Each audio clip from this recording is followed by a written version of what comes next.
welcome back to Real Tax Talk. This is Michael Coronado, and I have with me today Kevin KAYR Robinson, who's a USA Today bestselling author, real estate investor operator, speaker, and founder of KJ Consulting.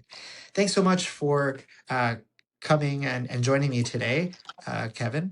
Thank you for having me on your platform. I am looking forward to sharing my story and also answering questions. I hope you guys are ready for a good treat. So awesome. So I know we spoke briefly before, and I don't normally do that, but I got a little bit of your background, how you started in real estate investing, and now you've transitioned a lot more to speaking engagements and consulting. So I'd love to understand how you got started in real estate, and what brought you to kind of today. Well, I think that what really brought me to where I am today, and it's pretty much captured in my book, Can't Break Me, which talks about how I go from a negative net worth to being a multimillionaire. So what happened is I moved 18 times before I turned 18. So I got used to living without electricity, without gas, and also a margin of safety. I remember vividly when I was in 8th grade.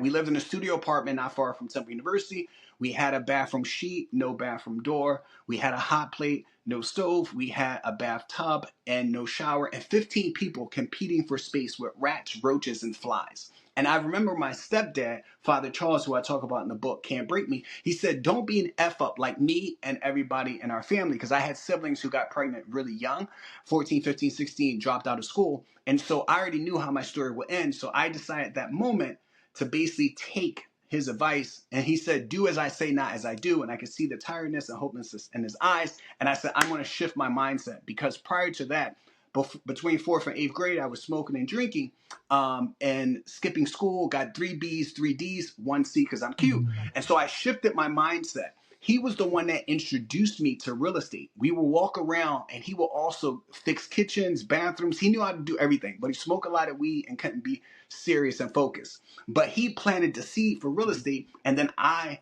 watered it. So I graduated from high school valedictorian, school president, class president, debate captain, track captain, cross country captain, and played some football, and got a scholarship to Bowdoin College. So then that planted the seed for me to start getting into real estate. So I started buying real estate. 2009, I had 1 unit. 2018, 9 units. 2019, 35. 2020, 105. So I bought 70 during the pandemic. Now I'm at 150 plus. And so I knew I wanted to do the real estate route because I thought that was my way, my off ramp from working in corporate expertise. And now I got into a place where I'm able to share my knowledge, teaching people about real estate, teaching people about business. And so that's how I am where I am today. That was a quick rundown.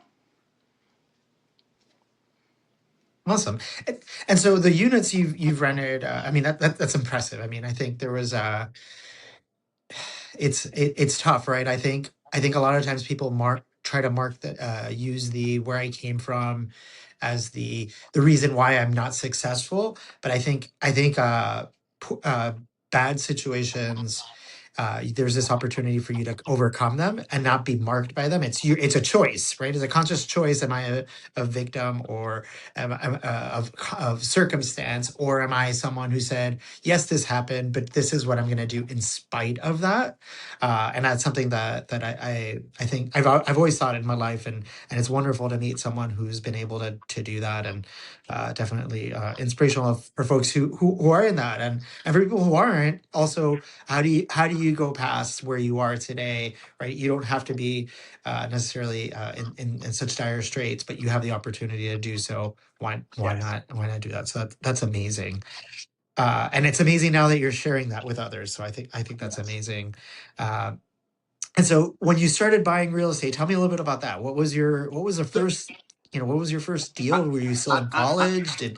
How yep. did all this work? So what happened was I really believe so I to shift my mindset. At first, I talk about in my book Can't Break Me, the 3 Ds: desire, discipline, determination. So desire is you want more, you get fired up, but desire alone doesn't get you results. And so you have to embrace discipline. Discipline means that you adopt routines, and you actually say what you're going to do. You actually do what you say you're going to do. And then you have to have that determination to carry you through when you get setbacks, or when it's much easier to quit, or when you're very tired. So I first did that. That was a shifting mindset. And then I embraced what I call intellectual capital. Intellectual capital, financial capital, and social capital, the three C's. So I had to you get educated in school or outside of school, or you get both. And then I did the social capital, leveraging the relationships. And then you have the financial capital. How do you raise money? How do you manage a business? What's the best way to do this? How do I grow assets? How do I obtain assets? And so I did the three D's first, then I did the three C's. And the way it started was I did my homework in 2009 and I said, everybody say buy your property in real estate, buy it in an LLC. I went against the grain and I bought it in my personal name because prior to the Great Recession, you can only have 4 mortgages in your personal name for your rental properties. After the Great Recession, to stimulate the economy, the government said we can get 10 mortgages in our personal name for property. And so what I did is I decided to buy my first 9 rental units in my personal name. The reason why you do that is because you get down payment flexibility. So you can put down 0% if you do the NACA program, or if you're a doctor or a medical professional or a lawyer, or you can do the FHA 3.5%. So I took advantage of the down payment flexibility in your personal name. And you also can buy a property 15% down in your personal name. When you buy an LLC, you have to put 20% down. So I said, I'm not going to go that route. The other thing is that you get a 30-year fixed mortgage in the personal name. If you do the LLC, it's normally fixed for 5 years. And I said, no, I want to have more flexibility, so my payment is lower. The other thing is that your interest rate is fixed over 30 years versus just 5 years. So you have amortization, which means your monthly payment is lower. Your insurance premium is lower in your personal name than it is in the LLC.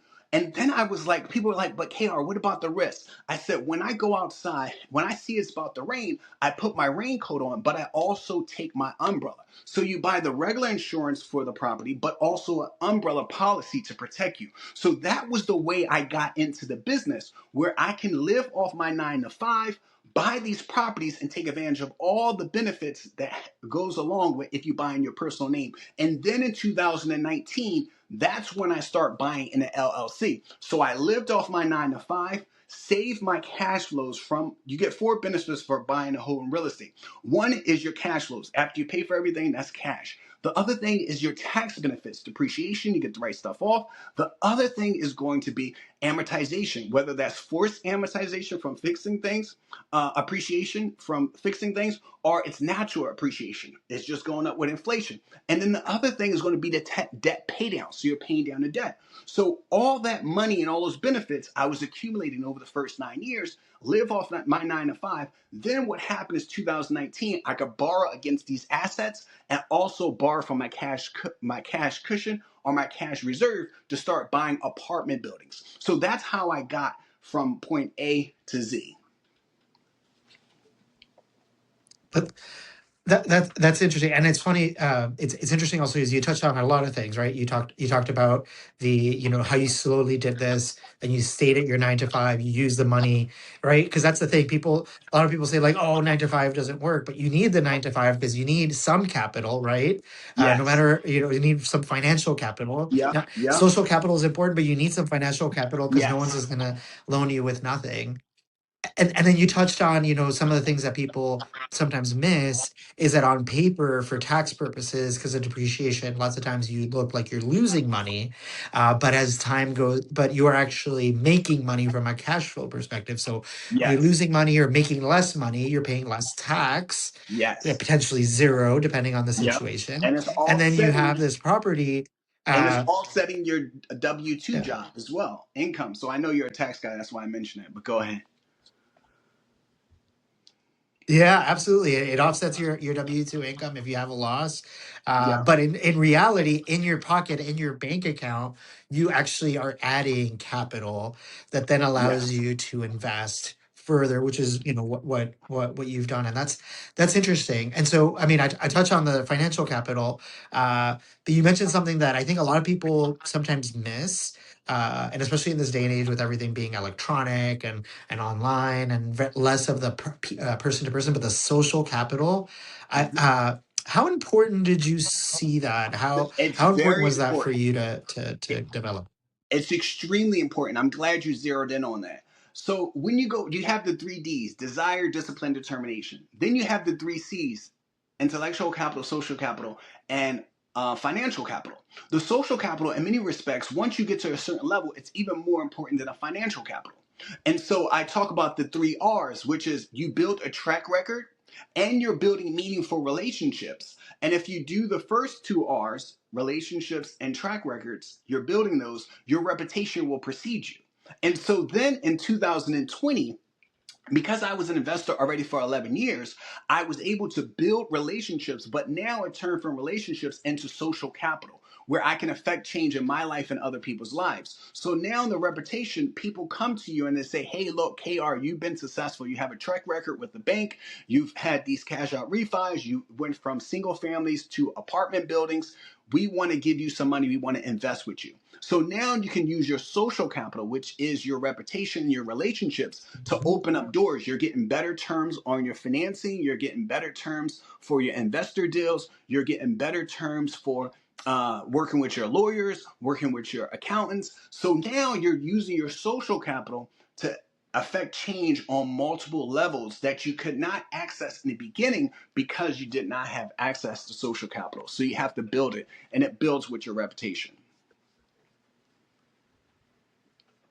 Yeah, it's the power of compounding and all of the different capitals, including social, just Yes. compounds and allows you to do that. And what's so That's important is amazing. that, Yes, and you're right, because I think go ahead, go ahead. No, I was I just was going gonna to say say what people are happened attracted is to it, like you mentioned. most people only, like for instance, I was able to get a personal board of directors that helped me shift my life when I was in middle school, going from 8th grade. And that comprised of mentors and sponsors. Mentors would teach you things, make you feel good, take you out for a drink or something, but sponsors will open doors. They'll put their name on the line for you. They may give you money financially. They may actually change the way you look at the world in concrete terms. And the same thing applies to real estate and business, that once you have this reputation and you have these relationships, they're regular relationships, but now your reputation help you turn those regular relationships into social capital where you can pick up the phone and say, I want you to donate to this. I want you to invest for this. I want you to give me a loan modification. I want you to give me better terms. You and I are now moving in the direction of creating capital for both of us that's beneficial versus just a one-way exchange. Absolutely. Yes. Yeah. And I think, and that's exactly it. And people look at it, they see you've been successful, they want to be a part of it. They want to help you to a degree, but they also want to take the benefit, right? They also want to see how they could now attach themselves to your good name, your good track record, your reputation, your record. And now they're able to kind of do that. And so you mentioned, early on, it sounded like more single family apartment investments, but you've shifted to multifamily. Are you doing commercial real Yes. estate? So How is that, that's a and great how has that question. transition been? So because I spent the first 9 years, what I tell people, the riches are in the niches. So you got to figure out a niche. I don't think you should jump all around the place. Learn how to do something really well first. And so what I did is I bought, on average, of course, one year I bought 2 houses or what have you, but on average, one house per year for the first 9 years, because I wanted to think about it as if I'm like a security guard. And if I only have one screen to pay attention to criminals, that I'm going to catch them. But if I'm responsible for 15 different screens, people are going to get by me. I'm going to be overwhelmed. So I said, I'm going to focus on that one property, do it really well, sit down, follow the contractors, make sure I screen the tenant, look at the application, talk to every single part of every stakeholder that's involved. And so that's how I was able to do really well and not using hard money lenders. No one robbed me. No one broke into my properties because I was so zeroed in, hyper focused. And so now I own a 24-unit apartment building, a 14-unit apartment building, two 12-unit apartment buildings, a 9-unit apartment building, two 6-unit apartment buildings, two 5-unit apartment buildings, two triplexes, two duplexes, and a bunch of single families. And so I was able to evolve over time. This is my 17th year. I'm not an overnight success. I went extremely slow. And I tell people when I first started, people like, KR, oh my goodness, you're going so slow. I see that you're cute and sexy, but you ain't that smart.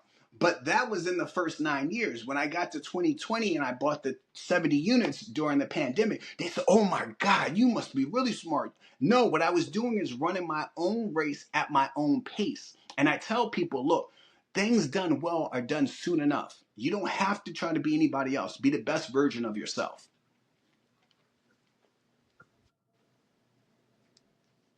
Absolutely, and it's amazing because I think you know, as you know, an entrepreneur, you know, having the accounting firm, I know focus is so important. And really, we were saying kind of about the race. You're focused on yourself. You're focused on how do you make yourself better. How do you grow better? How and then you do that at your own pace. And you're focused on one thing at a time. I loved that analogy about the security guard Yes. of the one screen at a time, because I think a lot of times people say, "Oh, but there's so many opportunities," and I think that yes, there are many opportunities, but it doesn't mean that you have to go after every single one. You Yep. need to focus on what you're doing here and now, and work your way into the future. And you know, and I think that's also part, you know, as if you transitioned, you know, from not just doing the investing, but also going out and talking to others. Yep. Some folks might say, "Oh, but you're giving away your secret sauce." But it's like there's so much opportunity out there. You're not Yes. really giving away the secret sauce because there's no possible way. You don't have the time, the capital to go after every After single everything. opportunity there Exactly. is out there. Yep. And I think I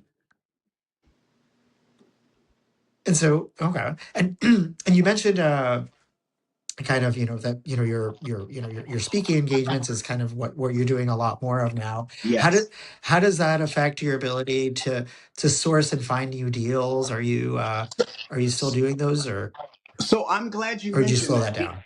And if we think about what I just mentioned, where you went from, and I talk about this in the book, Can't Break Me, where you go from the three D's, the three C's, and you have the three R's, which is now you've built a reputation, um, giving that you have a track record and you have relationships. So when I first started, I had to go and look for deals. Nobody wanted to talk to me. I had to go find them on my own.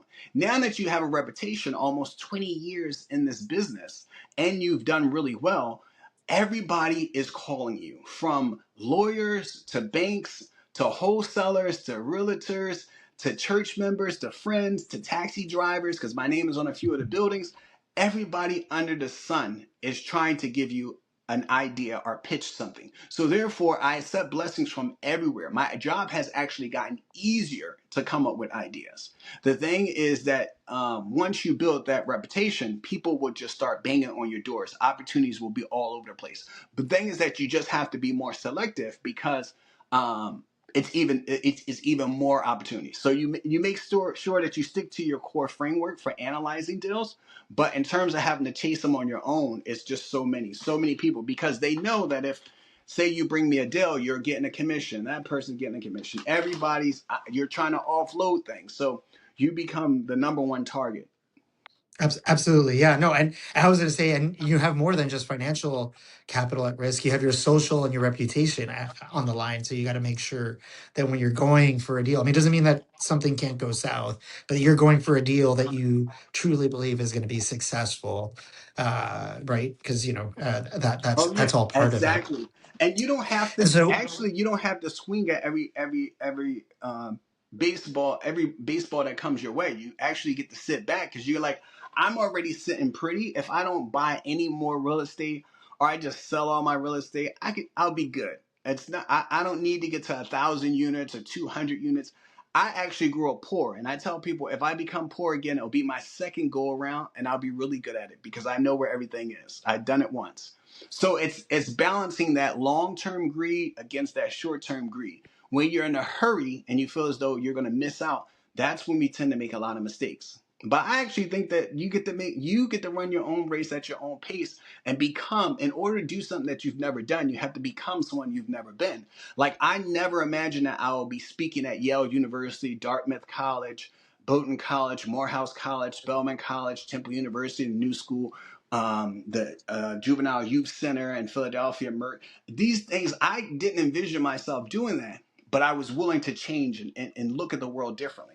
So for me, I don't get obsessed with saying, "Oh, I got to do a million different deals," or "Oh, 20 years from now, I better be a real estate investor," or "I'm a failure at life." No, I'm running my own race. The reason why I called the book "Can't Break Me" is because when I went off to Bowdoin College on full scholarship to Bowdoin College, my brother, 1 year younger than me, he went to prison for attempted murder, and he was sentenced 12 to 20 years. And he served his time. And as of this book, of writing this book, he's back in the system. And so when I was in college my junior year and I got the offer for investment banking, my mother, I called my mother to tell her I got the offer, and she had said, KR, you got to come home.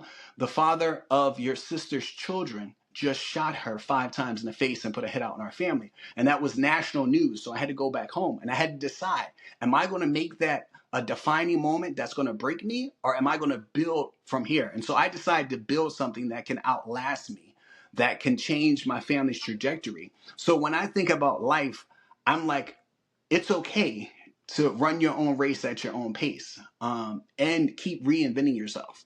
Don't feel like you have to be stuck in some image or idea that someone else have in their head for you.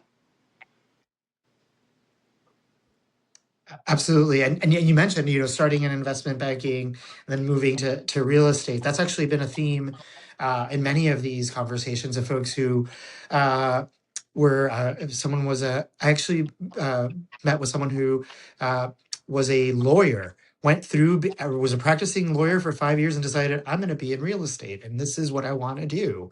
And they forgot about the sunk cost, right? Because that's a lot of time, money, and effort Yes. Yep. to go to law school, to pass the bar exam, to do all of that, and then said, no, this is Yes. what I really want to do. Someone else in pharmacy, right? And so you're right. You actively make decisions, and and it's funny. I think actually, what we were saying about the uh, you could be a victim of your circumstances or let that define you. But I think you also have to make a decision about not doing that, because if not, someone's going to make a decision for you that Yes. that's going to be the Exactly. case. That's going to I be agree. your story is going to be written about this. You've got to actively go out there, make the decision, and go out and let people know that no, this is not it. This is not me. This does not define me. This happened to me, but I am going out there and I'm doing this and I'm being active and I'm being proactive. Mm-hmm. Mm-hmm. So that's really amazing. And shifting gears and kind of talking about being proactive. Uh, we talked a little bit earlier on. I mentioned a little bit about taxes.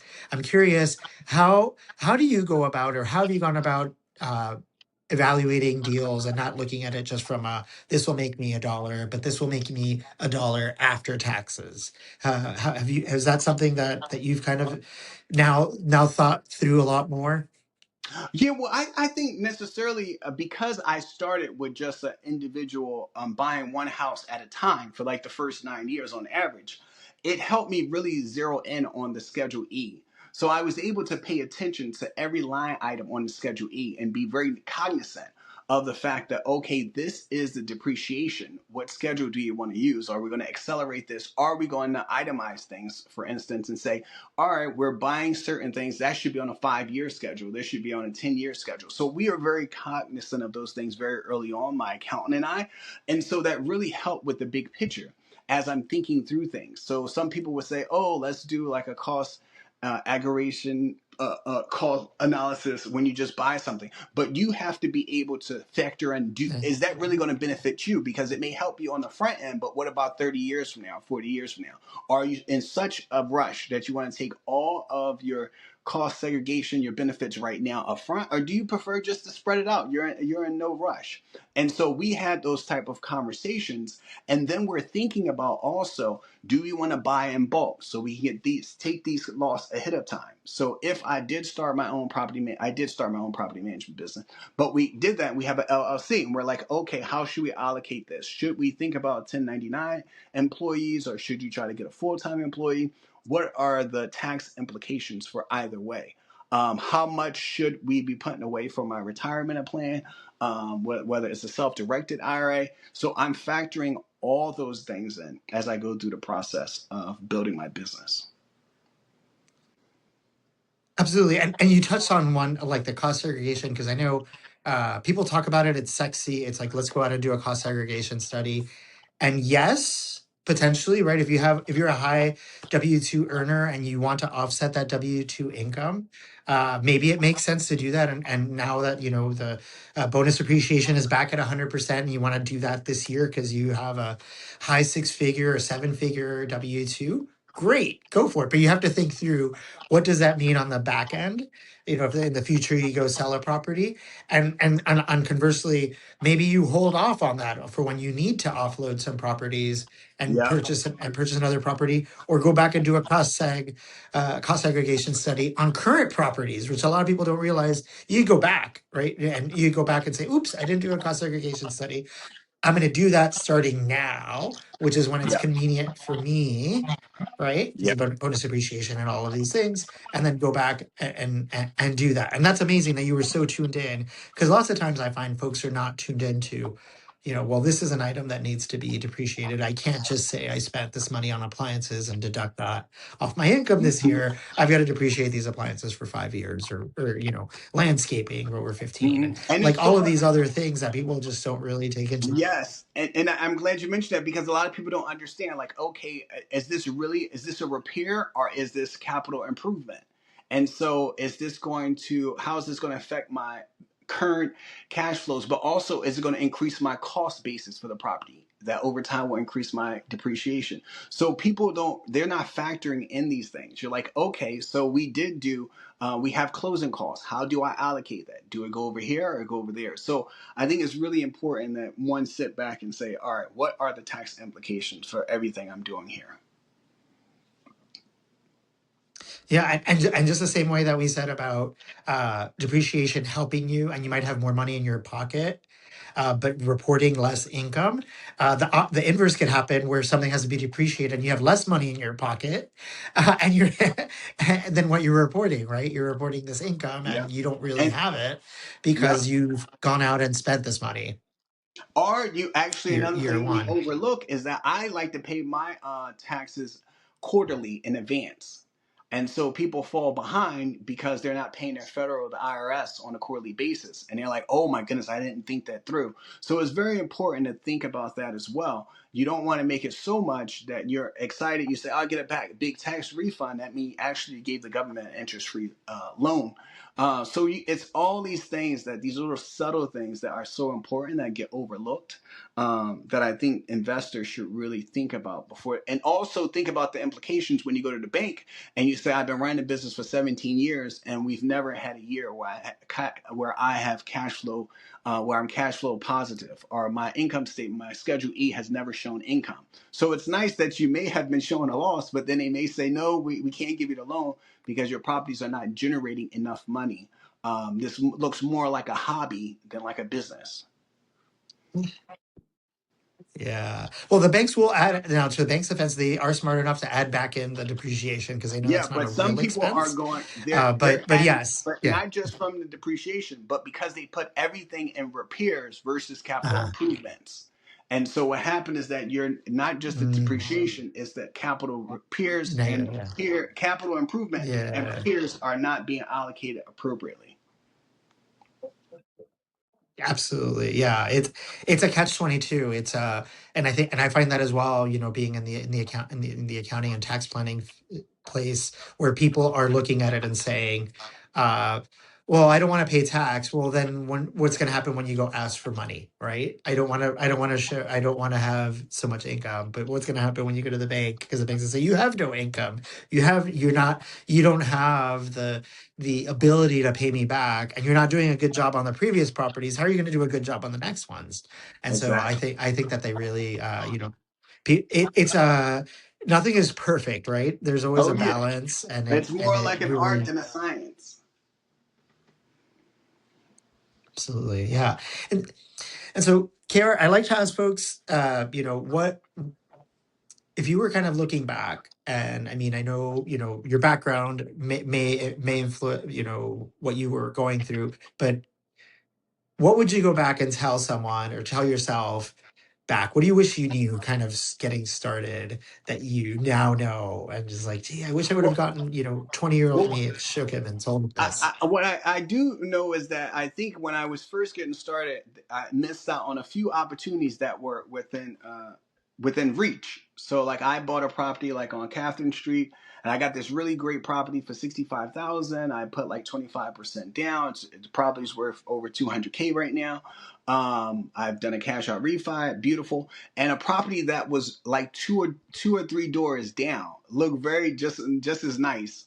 Was on the market, say for they wanted 75, and I was stubborn and stuck at 65, and someone came along and gave 70,000 for that exact house that's on my block that's probably worth like 225 now. And that year I could have bought the house two doors down, but I was being stubborn, stuck on that $5,000 difference and not thinking about the long term when I was younger. So I think that missing out on opportunities, like also there was another house that was around the corner in that neighborhood, and the owner wanted 50,000 and I submitted 40, and someone else came in and gave 45, and that house is worth like 200 something thousand as well. So I was being more stubborn, but if I think about it, that $5,000, 10 years, 20 years from now, nobody give a damn about that small little difference.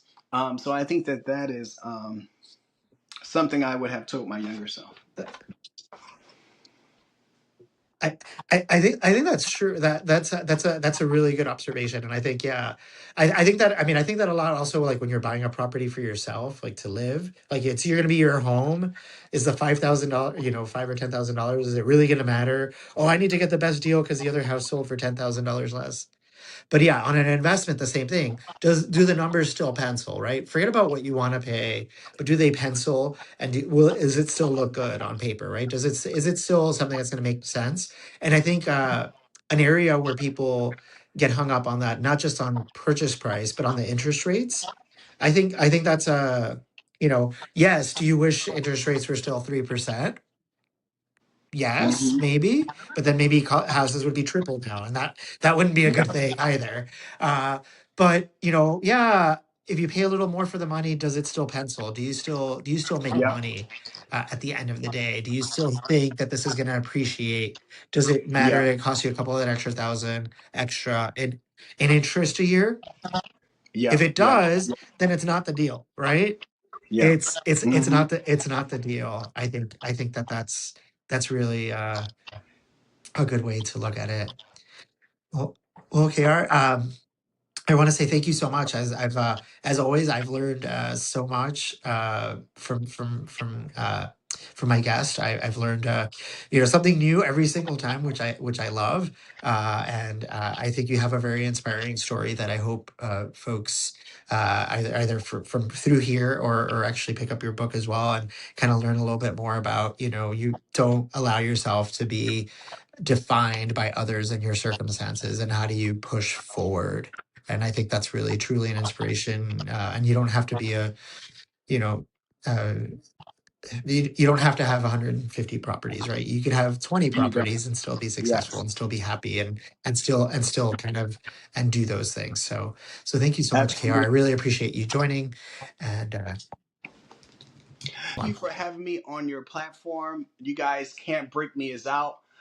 You guys can reach me at KAYR Motivates across all social media. That's KAYR Motivates across all social media. My website is kayrmotivates.com. That's kayrmotivates.com. And always stay unbreakable. Stay unbreakable. And one thing, if I can leave you with this, it's not where you start, is where you finish.